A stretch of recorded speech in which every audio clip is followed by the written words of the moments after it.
Okay, folks, welcome to the Ultra Running Sam podcast. So, just a little preamble before we go into the interview with Sarah. Um, just wanted to say sorry about no episode last week. I didn't have a chance to record anything. So, the last episode was with AJ. So, a few of you got in touch and said how much they really enjoyed that podcast episode. So, really appreciate that.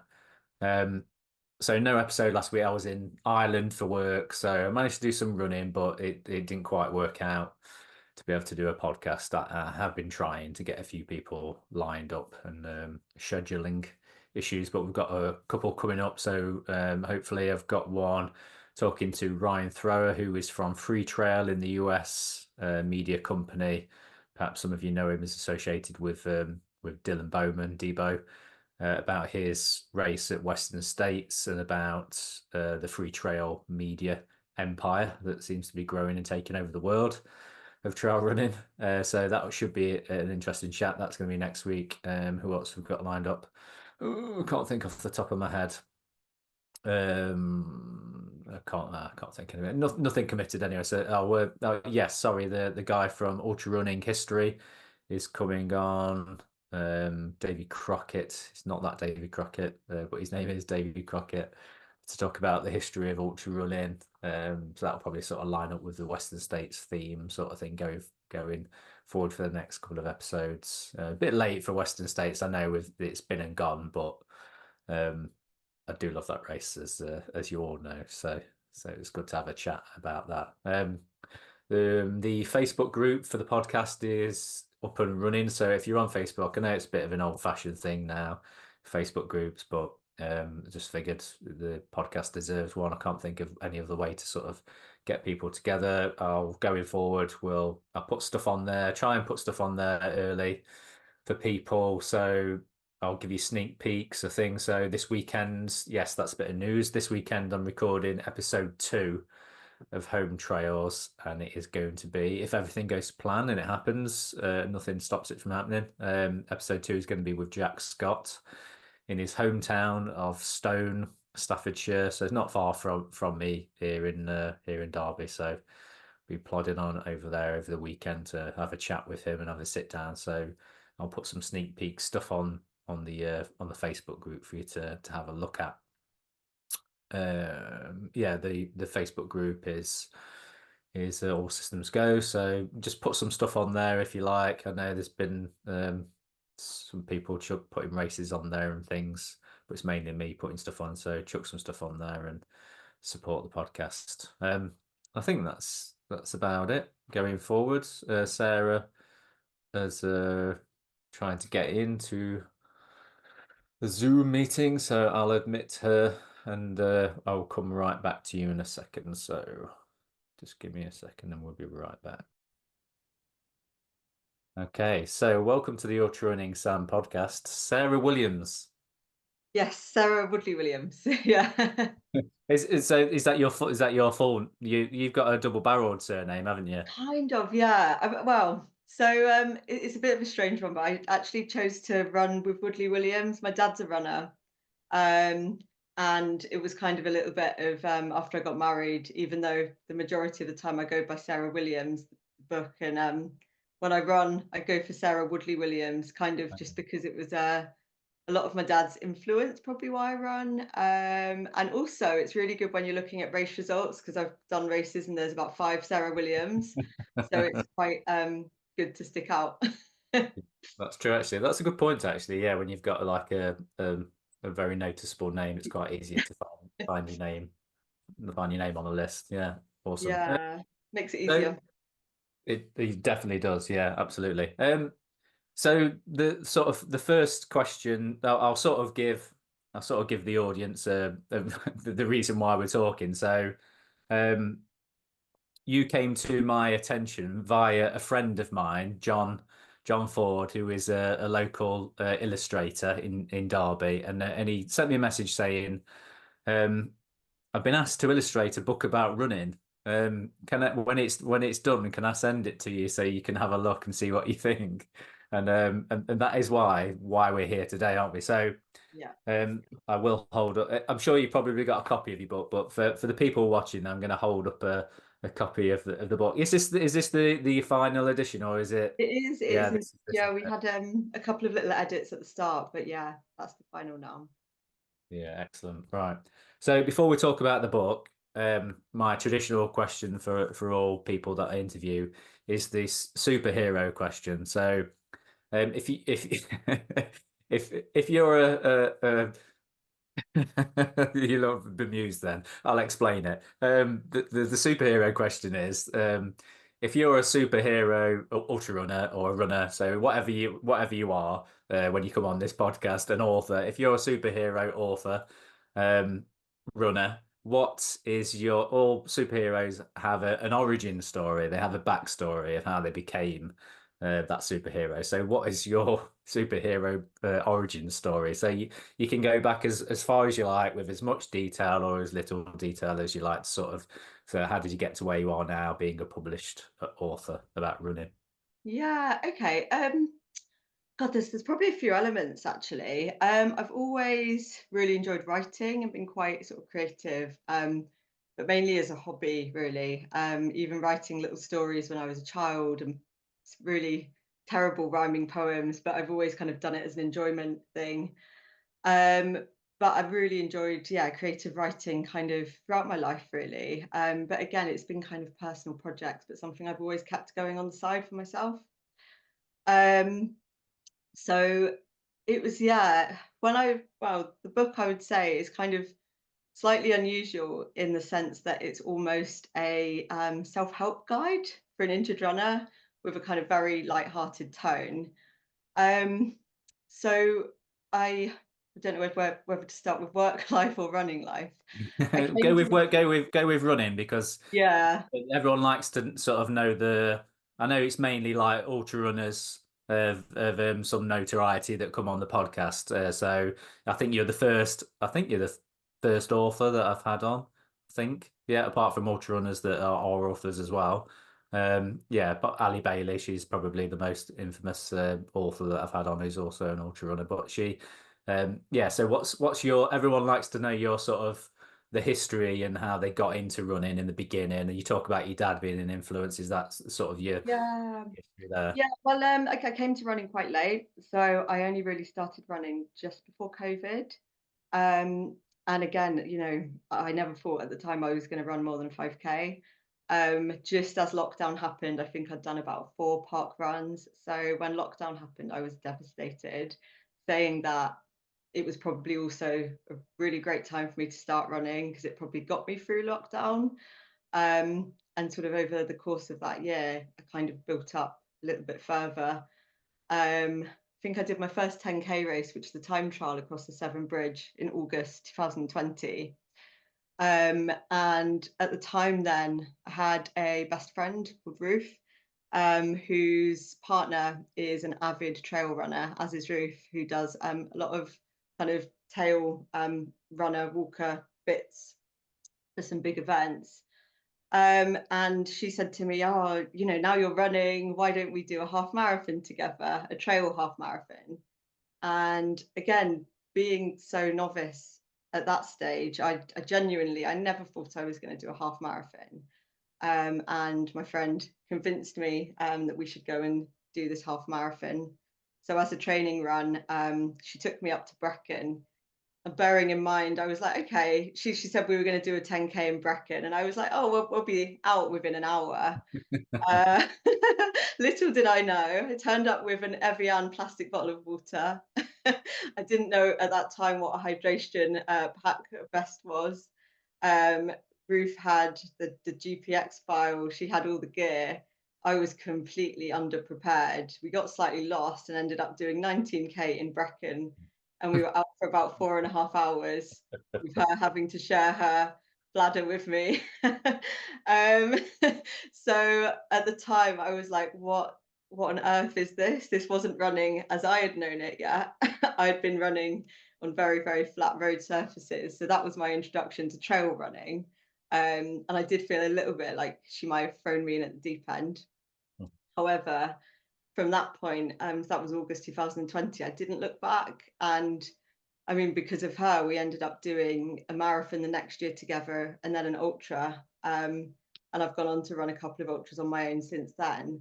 And she has been, you know, from a running point of view, when you've got that one friend that sort of has got that power of self-belief, basically convinced me that no, we can do this and you can do this. And yeah, so I've got definitely, you know, a lot to thank her for. And I guess, yeah, the more I kind of got into the trail side of things, I loved it. I really absolutely loved it. And I think especially living in Wales, some of the scenery that, you know, we're blessed to have at our doorstep has been fantastic. Um, so that was kind of a little bit of the running side. I also got involved with a local running club, who again, you know, really kind of introduced me to a lot of new stuff that I've really enjoyed since. So running in a cross country league, which has been a brilliant experience, and I've done sort of a couple of seasons with them now. Um, so it feels kind of quite compact. I think it's been sort of almost 5 years, but in that space, there's been, yeah, a lot of things that have happened quite quickly. I never envisioned I would run. You know, at one point I thought 10K would be it. So to have been able to sort of done an ultra distance, and even competing for the cross country league's been brilliant. Yeah. So that's your introduction. And so what ultras have you done then is that local ones down in Wales, is it? Yeah, mainly local. So the first one I did with Ruth was my friend was with Endurance Life, Mm. and that was in the Gower, which was, I mean, oh my gosh, the scenery again, it was just absolutely beautiful. I'd recommend that race to anybody if they want to see some amazing sort of coastal running. And then the second one I did was again in Wales, again with the same company, down in Pembrokeshire, which was quite a tough one, but again, thoroughly enjoyable. And this year it's been two with Ultra Running Limited. So I did the Green Man Ultra, which is around Bristol, which was an interesting race to say the least this year, because there was really horrendous flooding the day before. So parts of the course were waterlogged, I think waist deep at some parts. Wow. It honestly felt, I mean, it was brilliant experience at the time. It felt like a sort of more of a survival. Um, and there were parts of the race where I think we had about 8 runners at one point trying to do this, what had turned into a river crossing, but was obviously wasn't meant to be, having to hold hands because of the force of the water going through, to kind of get us across. Mm. But the rain had fallen so quickly that I think even the organisers, Mm.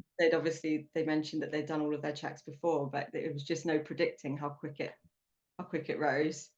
So yeah, that was an interesting one. And then the same company this May, I did the Malvern Hills Ultra with them. Yeah, that's interesting. I keep when I drive south and go to South Wales for work, I always see the Malvern Hills and think I always take my running stuff with me just in case I have the chance, but I've never had the chance to actually go and run on the Malvern Hills. But I keep thinking I've just got to go in and plan an actual trip to go down there, and because you just see that when you're driving down the M42, sorry, down the M5 into you just see them like there in the distance, and I think that they just look so runnable. Are they runnable? Not some, maybe. It was a struggle. Again, it was a brilliant day out, and I was really grateful. I met a lovely group of other women who were running as well. We happened to be running around the same pace as each other, which was great. But yeah, it was a tough one. It was really challenging. Um, Again, I suppose in the world of ultras, they're probably sort of mini ultras with the max being 36 miles. So compared to some of the, you know, Still an ultra though. It's anything over a marathon is an ultra. So yeah. So you yeah. so, so you so you've got the experience then. So um how did um how did this sort of the writing part of your life then? How did you sort of get to deciding that you were going to write a basically like a self-help book for runners? Well, basically, so it was last, was it November? Yeah, last November. Um, I had a couple of things in the pipeline that I was really looking forward to. One of those was actually it was another ultra that I couldn't take part in because of the injury that I ended up getting. But also when I was running with my running club, I got selected to represent South Wales in the interregionals, which again, I was so pleased to have been asked. And with the cross country league, I mean, some of the women that compete in the league are, phenomenal runners. And from my point of view, I felt that I was very pleased to get asked, but actually, for some runners, I think it might be something that happens to them every single year. For me, it was a really big deal. Mm. So I have had that I was going to do in the November. And I also had this ultra that I was really looking forward to in Brecon as well. And the cross country was on one week, and then the ultra was the week after. And 5 days before the cross country race, I was actually away with my husband, and we were up in the Lake District and on a walking holiday. And I was should have been packing, but instead I was doing leg swings, holding the sofa, and basically kicked the sofa so hard I dislocated my little toe.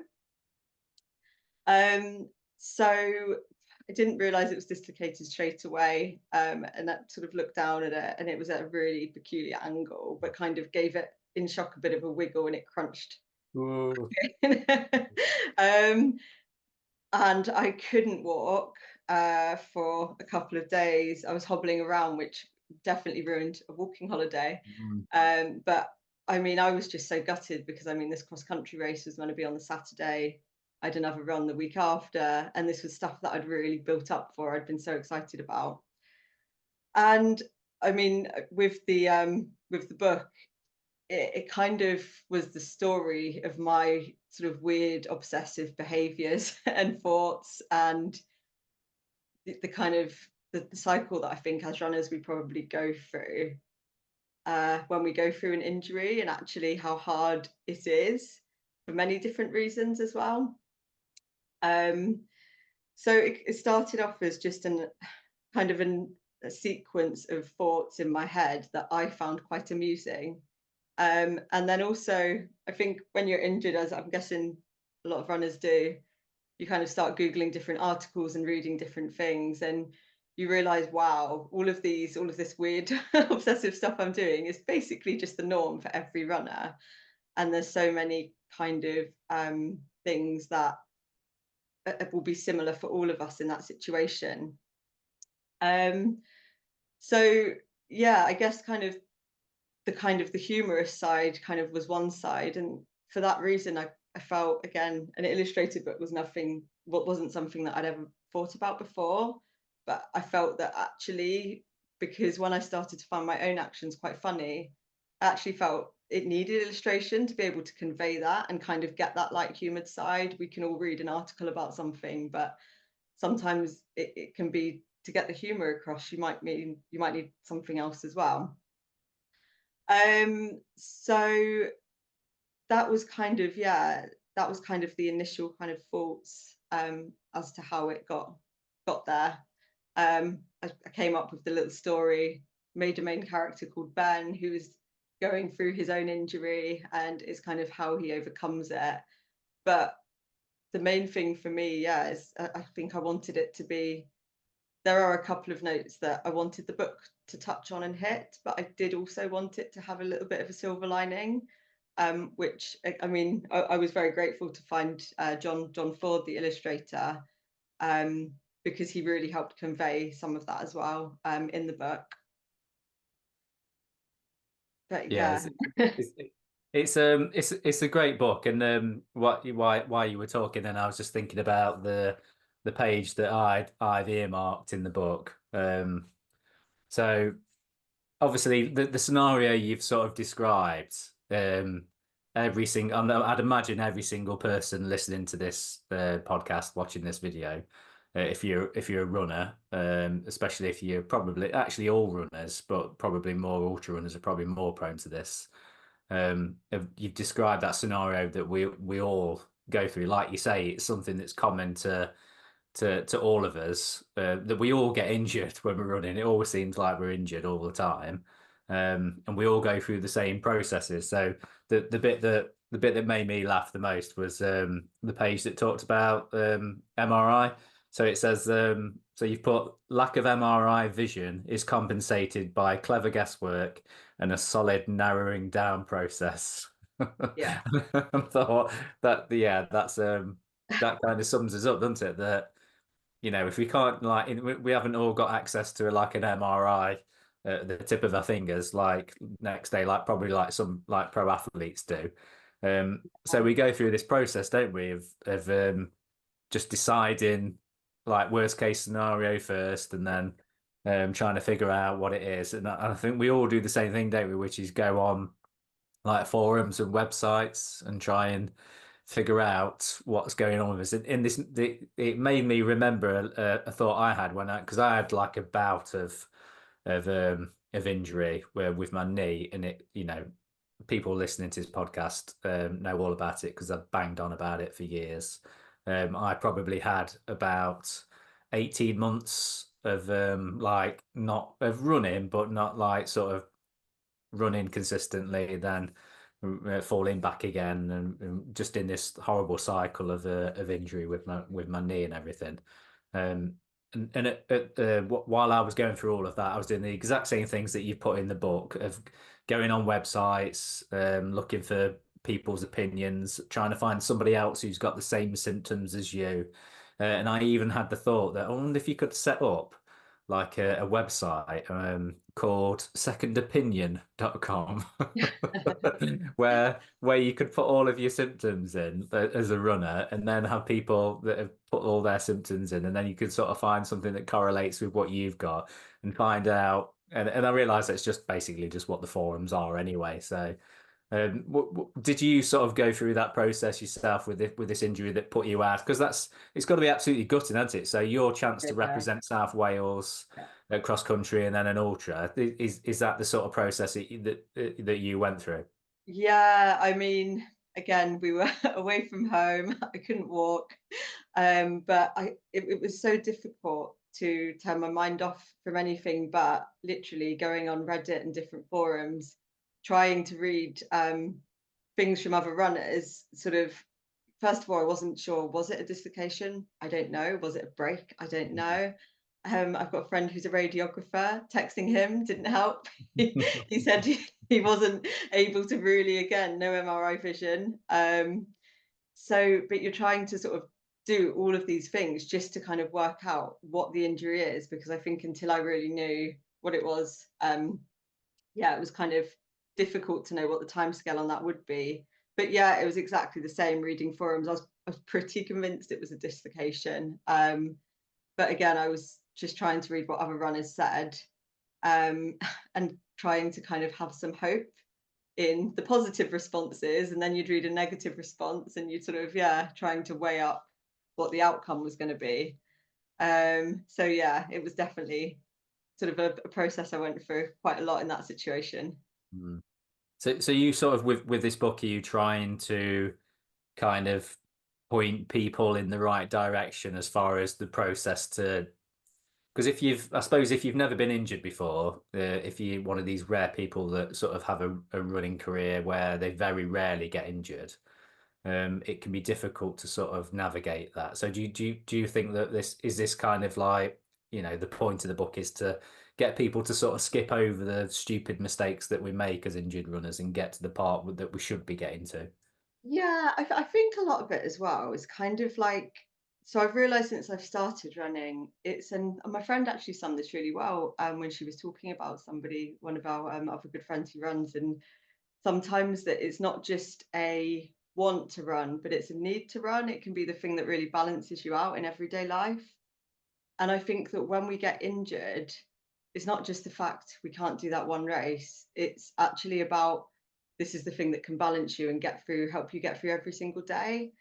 And I mean, I'm sure other runners are the same. When I've not run for a few days, I find myself getting a little bit more stressed in work, or other things happen that I think, oh, okay, it's probably because I've not had a run.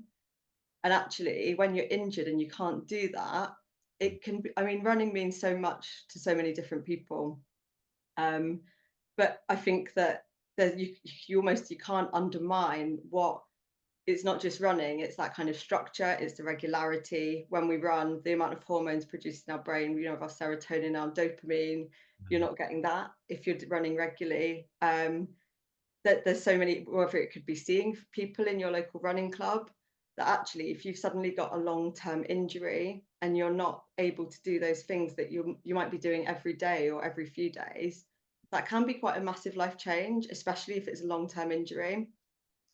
And this is the part that I'm probably from the other side that kind of crosses over with my work that I'm quite passionate about, because I work with children with acquired brain injuries. And I've noticed with a lot of the young people I work with, getting young people back into sport or physical activity post a brain injury can be really difficult. And again, it's the amount of kind of routine that's important for people. And I think that a lot of it is a running thing, yes, but I think it's also a human thing. And I Mm. think that actually having structure and things that you do in your life every single day can give so much purpose to us. And when we have an injury, again, it's that kind of not undermining that this is actually, it can be quite a big deal, Mm. and it can, you know, it can really throw somebody. So the book is light-hearted, yes, but I didn't want it to kind of undermine in any way what an injury can do. And I hoped for that reason, kind of pointing to some of the things that actually could help somebody through it, and actually picking up other activities, seeing friends, getting involved in your running club still. And I know, I don't know, again, it is very light-hearted and humorous, but I also think that it's quite important.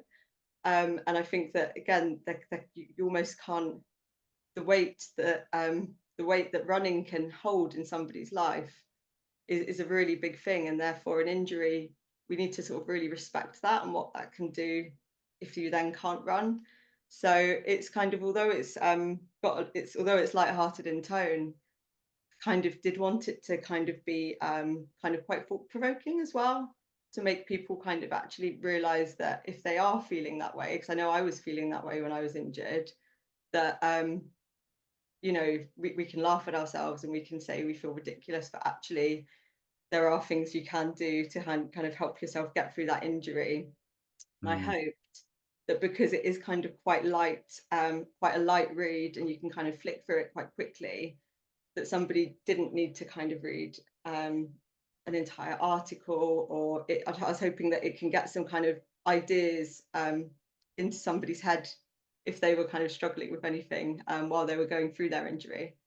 Mm. Yeah, it's I think if you haven't got people around you as well, to sort of bounce things off. So if you sort of if you're in a family where you're the only runner, that sometimes you can probably feel like that, you know, your family doesn't understand how you feel. I think fortunately I've run for so long now. Well, I've always basically always been a runner. That my wife and I've got two teenage daughters. They understand my need for running, or at the very least, something I've learned in recent years is my need for movement of any sort. Um, so if I'm sort of getting antsy and a bit stressed out, my wife will say to me, "Go for a run." So if she's noticed that that I'm getting a bit antsy, she will say like, forget what we're doing, forget the gardening that we're supposed to be doing. Go and have your run. Get your head sorted. Come back, and then we'll do the thing that we set out to do over the weekend. Because it can be difficult living with a runner if you're not a runner. And I think having like having somebody to bounce something off, and the book's great for that, because I know for me personally, I've got like there's a few WhatsApp groups that I'm part of, that are kind of, I'm not in a running, I used to be in a running club, but sort of that slide, it wasn't the kind of sort of network that I sort of wanted anymore.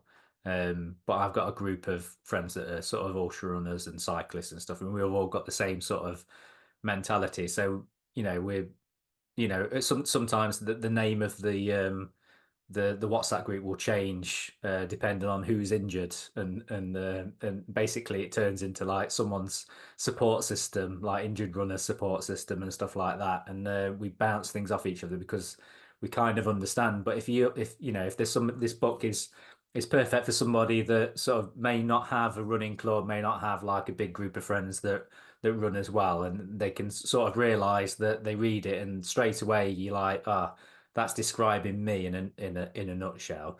Um, and I think that's like probably like were you aiming this at sort of people that could be in that kind of situation then when they haven't got people around them that understand? Yeah, a little bit of both really. And I guess like, yeah, part of it, I thought, okay, if I had a running friend who was injured, or a partner who was a runner who was injured, I thought actually it's quite a nice little kind of pick me up gift, maybe. Um, but yeah, or just yeah, a runner that might see it and think that's actually yeah something that I'm going through right now, and there's a few little bits in there. Um, One of the things that I was really pleased, and again, I've got to give credit and thanks to John Ford, the illustrator here, but he had the brilliant idea of had some links initially of articles that I read while I was injured, and he put some QR codes in the back, which can take people straight to those articles. That's it. And yeah, I was really pleased with that as a feature, just because again, there's a few kind of different topics within those links in themselves. Some about the psychology of the injured runner, um, different kind of swimming workouts you could potentially do instead if you weren't able to run, nutrition. So even though again, the book and the story and Ben, it's all quite light-hearted. I was hoping that readers can then access that really in-depth information quickly. And they were articles that I read while injured that I found just really helpful. Yeah, it's good that I noticed that how many is there? 11, isn't there? Yeah, there's 11. Is there 11? Yeah, there's 11 QR codes in now. Sort of hold them up so you can see. Yeah, so you just sort of scan the QR code and it'll take you to these articles because that can be sort of it's interesting sort of the one about swimming workouts for injured runners because that's one of the things that we do is try and figure out something else to do. And I know that like in the past with my sort of injury history, early on, I kind of was the stereotypical injured runner who didn't want to see other people running. I like didn't look at Strava, didn't want to look at social media because all my mates were all out running and doing races and stuff, and I was injured. And I kind of over the years, I've kind of gone through that cycle of being miserable with running, and then healing from the whatever injury I'd got, and then being okay with the world again, and then going back through that cycle again the next time I was injured. But sort of in recent years, I think it might be an age thing. I don't know. I've got to the point where I've been running long enough to know that, which is one of the points in your book, is to know that running will always be there. It's still there, even when you're injured. Running is still there. It hasn't gone away. If you can get yourself back into some kind of condition where you can run again, it will always be there. And that's the kind of thing that I kind of figured out for myself that I'd injured myself enough times to know that I'll always get back into running again, and it's not the end of the world. And I even now, like when I see people posting stuff on social media about being injured and being miserable and stuff, I'll sort of send them a private message just saying, "This is my history of injuries. You, although it doesn't feel like it now." You will come back from this. You will be running again. You will be doing the things that you were planning to do. You will get round to doing it. There's plenty of time to be injured and come back from it. But how important do you think is having something else to focus on when you're injured? So, sort of different activities, different things to occupy yourself. Yeah, I mean, I think really important. I guess it always depends on the individual. I mean, for me, doing the book as a side project was kind of like my brain kind of could focus on that instead. But I guess that yeah, I suppose it's quite difficult depending on the extent of the injury as to what you are able to do. Um, but I mean, definitely, again, from a kind of brain point of view, I think it can be really difficult if you're used to doing a certain level of activity to then not be able to do it. So, I mean, from that point of view, even though running might not be the ideal, for example, if you've got an injury and you can't run, even though you probably don't, you might not want to swim or you might not want to walk, chances are you're going to feel better after doing those things just because of the kind of chemical release in your brain and kind of doing that physical activity and the movement. So I would say that that's really important. And even if it's the activities that you don't necessarily want to do or want to do in the same way that you want to run, Mm. actually it probably really will help. Mm.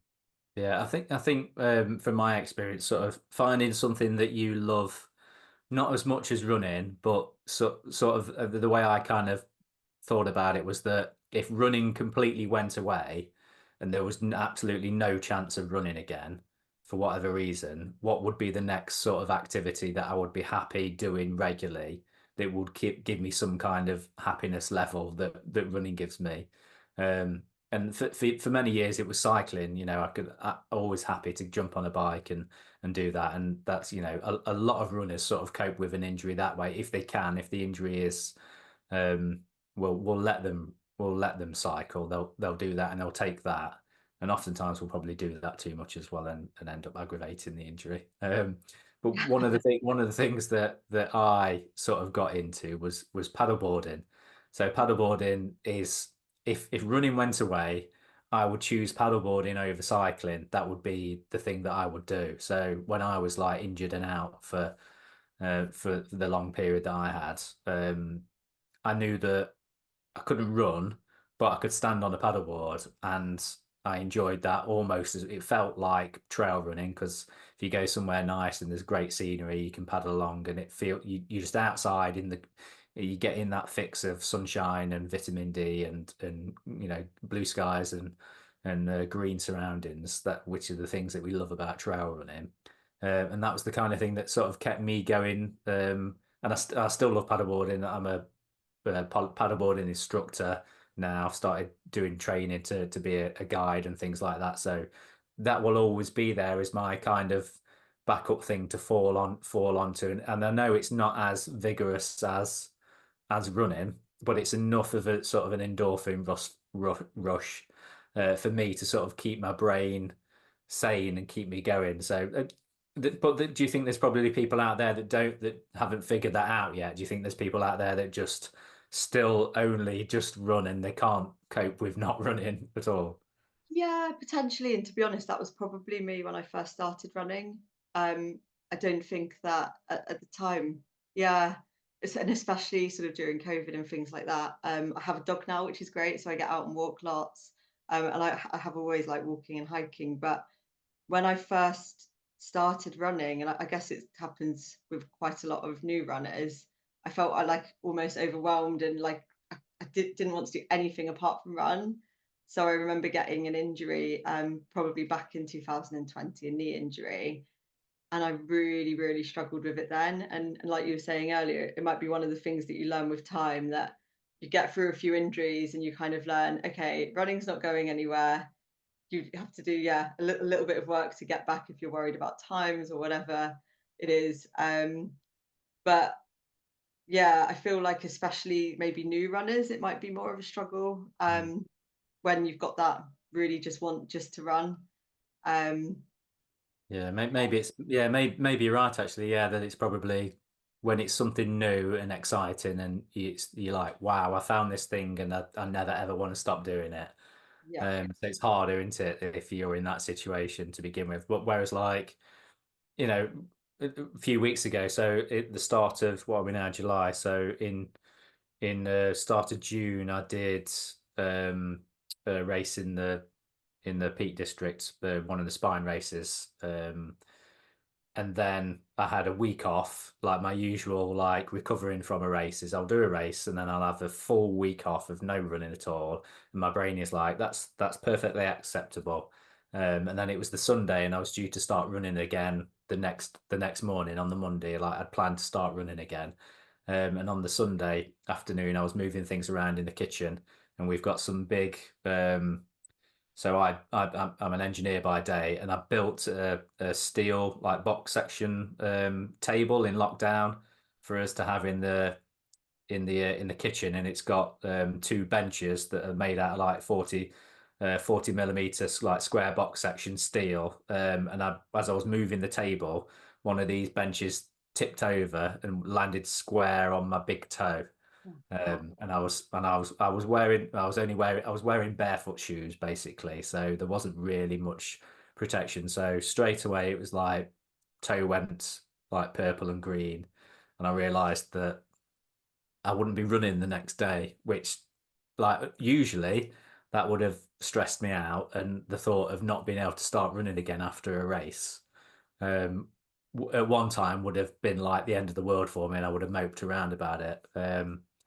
But this time, maturity in my older years, possibly, and knowing that running will always still be there in a few weeks' time, I accepted the fact that maybe it was broken, maybe it was just badly bruised.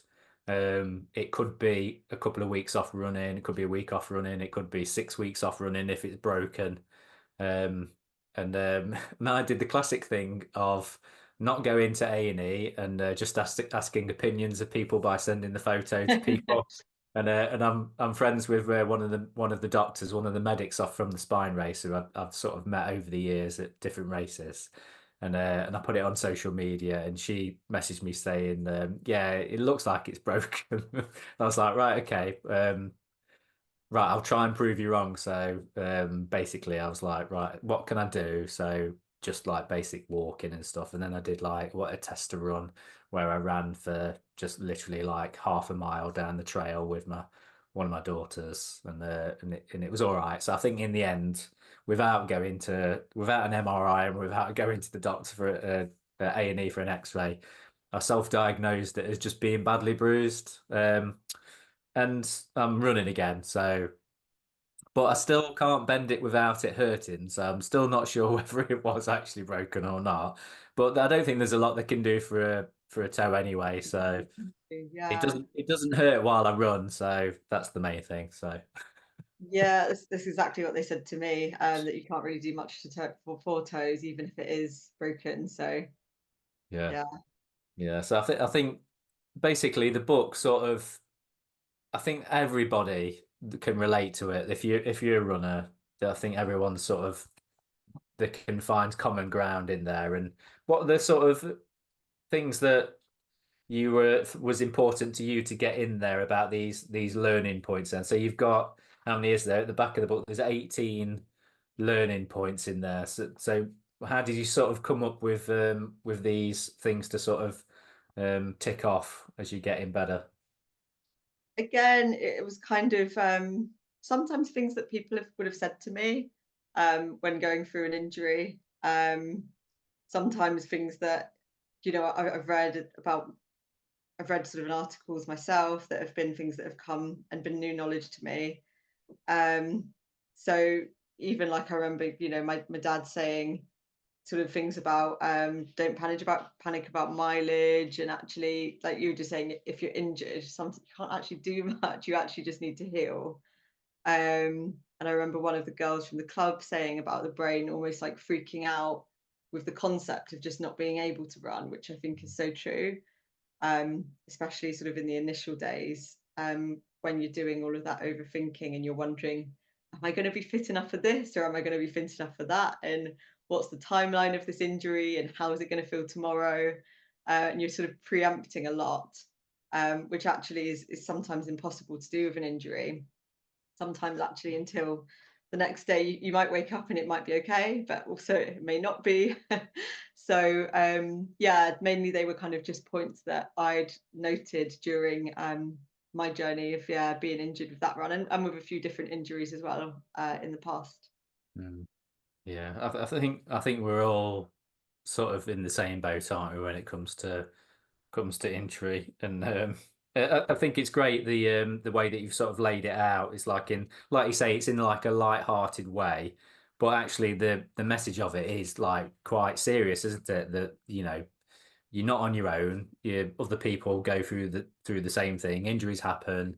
You get over them. It's not the end of the world, even though it might feel like the end of the world at the time. There's other things that you can do to sort of keep you going. The thing that I thought about from my sort of my history of injury is telling people to get in the gym and do some strength work because that's the kind of thing that I've kind of and I know you've put it stuff in there, haven't you, about the cross training and stuff that you can do while you're sort of recovering.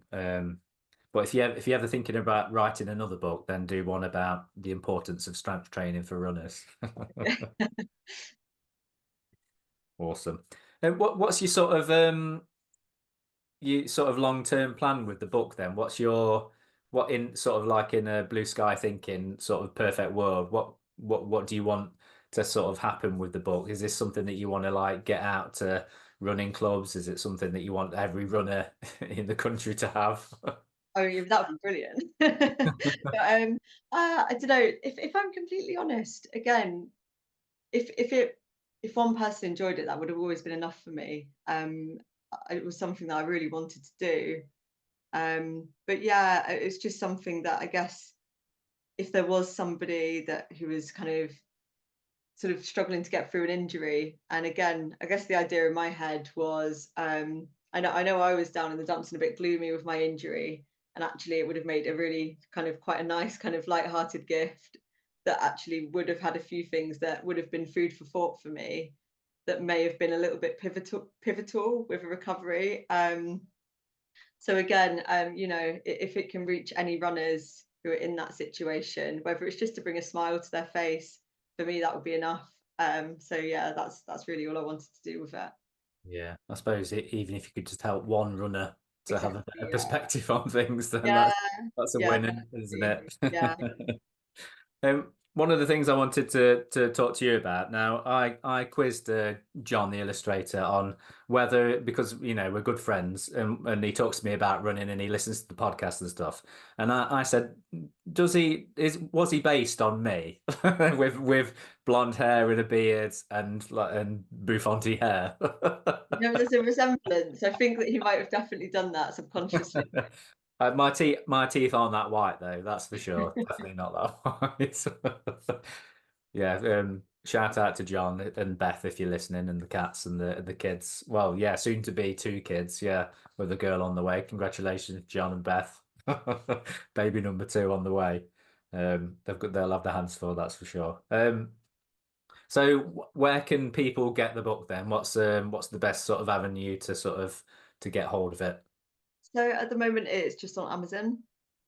So if you just type in "How to Survive an Injury with Ben" onto Amazon, it should come up straight away. Yeah. Do you have you sort of got any social links that you sort of want including in the in the write up for the podcast, or do you sort of want to have like the link to the book in there so people can sort of go straight to that, or are you on social media? Yeah, I am. So I'm on Instagram, Sarah Woodley Williams. Sarah prefers to run. I'm not. Yeah, I'm not amazing with technology. Mm. So with any, just the link to the book would be brilliant. Yeah. Excellent. Yeah. So do you want people following you on Instagram or anything, or you so that's you? Yeah, and they're more than welcome to. Yeah, no problem at all. Awesome. Right. Well, I'll make sure I tag everything on there, and yeah, hopefully we can shift some units for you. Again, Hopefully. it would be lovely if it again if it brought smiles to faces of injured runners. Yeah. That's the purpose of it. So I'd be Yes, pleased because with that. we've all been there, so it's nice to be if you're the one that's injured, you're the one that's having the smile on your face. So we all appreciate that. So, um, thank you for coming on, Sarah, and talking about your book. It's good to sort of know your backstory and why you wrote the book and the goal and the purpose of trying to help runners out there. So thanks for your time. I appreciate you coming on and sharing that story with us. Oh, thank you for having me on. No problem. Thanks, Sarah. Cheers. Thank you. Bye, everyone.